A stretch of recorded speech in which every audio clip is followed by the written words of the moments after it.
everyone, welcome to this week's Halton Hills housing update. So I've got June's unofficial numbers as well as what happened last week, so let's dive right in. This might be a long one. So looking at what happened in June. So in June of 2023, our average price was 1.140 million. So I'm gonna eat my words. I said prices were gonna be down, but here we are. In June of 2024, again, unofficial numbers, so this could change a bit if some lower sales are reported. Our average price is 1.143, so up by $3,000. We had 5 sales in Glen Williams that were like between 1.9 million and 3.1, and I think that really pulled up our average price point. So technically our average price is up year over year, which is like so far from what I was anticipating. And I do think if you like isolated out the Glen Williams sale, but at the end of the day, it's the average for Halton Hills.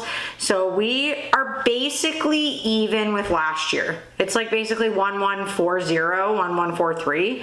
We're basically even with where we were last year. A couple notable differences though. There was 87 units that sold last year. We only had 72 units transact this June, so we are down year over year. The days on market have basically doubled. Last year, days on market were 12 were the average, and this year it was 23. And then the big thing to note is this time last year, we had 132 active listings, and right now we're at 214. So dramatically more inventory is available, which is why I think in the coming months, our prices are like definitely gonna go down, I think. I mean, I thought this month, so who knows, but I definitely think we're in for price reductions coming pretty hard. We've seen them already. Even today, like when I was pulling the stuff, there's some pretty dramatic price reductions happening. So that's just gonna trickle around to all of the market, and it should negatively impact our average price. So looking at what happened last week, because it is a bit of a different update this week compared to what we've been seeing. So in Georgetown last week, we had 11 sales, which is about on par with what we've been seeing. So that part of it is kind of normal. We only had 9 new listings though. So this is the first week in a while that we are seeing lower new listings than sales, which is what we need to start seeing for our inventory to start to soften. We have been getting weeks of tons of inventory, like 20 plus listings coming on the market, like there was no relief. And so I've been talking about how in the summer we start to see listings slow down, and so hopefully last week was the start of that trend. There's another trend I'm going to talk about which will also change the way our inventory levels are. So looking at Acton this week, Acton had 4 sales and 2 new listings. Again, that's a good week because our inventory was less than our sales and things are moving in Acton. Nothing happened in Glen Williams or Limehouse in terms of sales or new listings. The rural market saw 3 sales and no new listings. So again, that is a positive thing to see the new listings starting to slow down. A few other things to note. So when we're talking about the properties that came off the market and haven't re-entered, this week we had 21 of them. Of the 21, 13 of them completely exited the market. Last year it started in November, but really December through January was like I'll call it the mass exodus.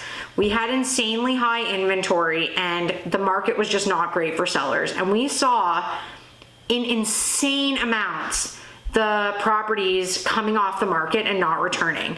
So I looked back, and starting December to January, we had a week where 30 properties came off, then 12, then 14, then 25. So that many houses like terminated. So we're talking like within a month window, 80 properties exited the market last year. And that brought our inventory back down.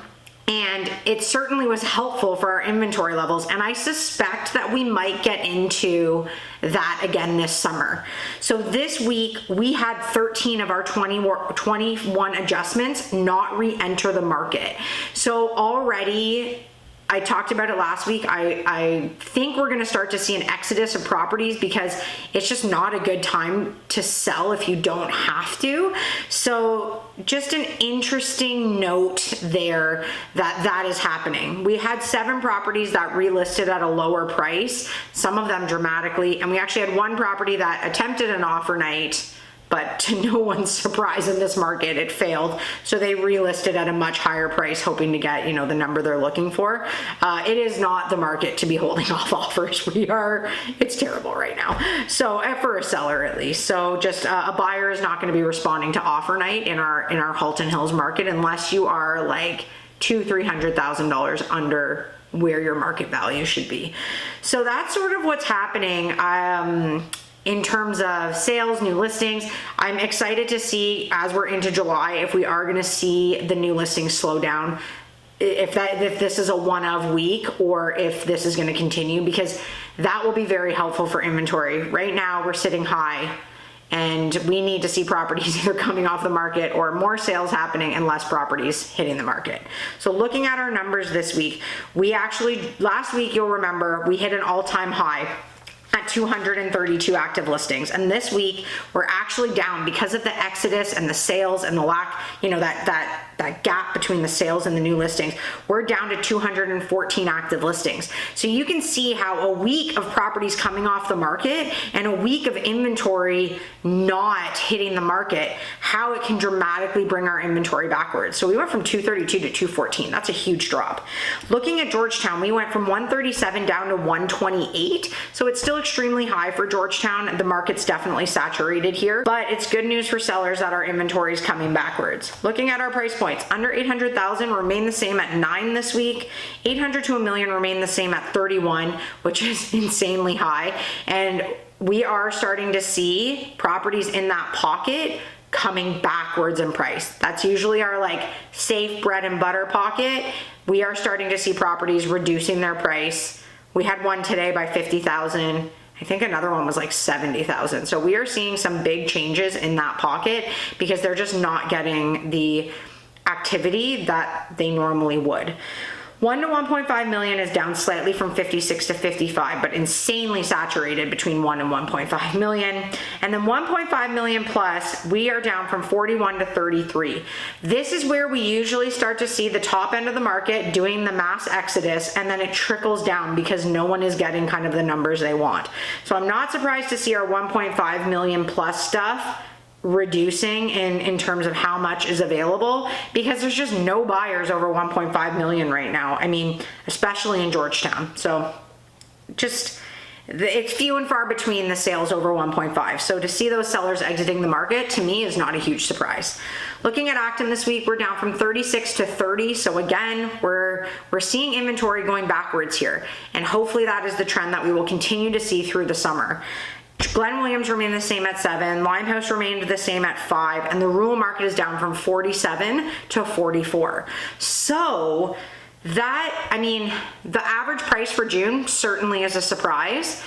The new listings not hitting the market at such a rapid pace is not a surprise to me. It's what we normally see. The numbers we were seeing in June were the surprise to me. Like, things were just, like, it was flooding the market.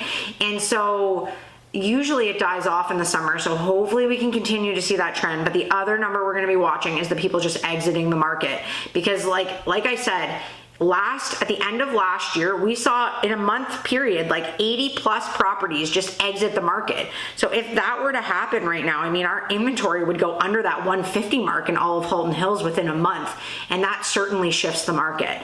So I think it's a super interesting update today, because there's trends that were happening that we're now seeing reverse trends. Our average price actually held really well. I mean, our days on market are certainly longer. Things are taking way longer to sell than they were. And we're not seeing as many transactions, but overall, I think this is a positive update for sellers compared to the updates I've been giving the last few weeks. It's still not great. Like, you're still looking at price reductions and we're still looking at prices softening here. But I mean, it's like this moment of possible relief. So I'll be back next week to see what happens the first week in July and to see if we are going to be following these new trends. Have a great week, everyone.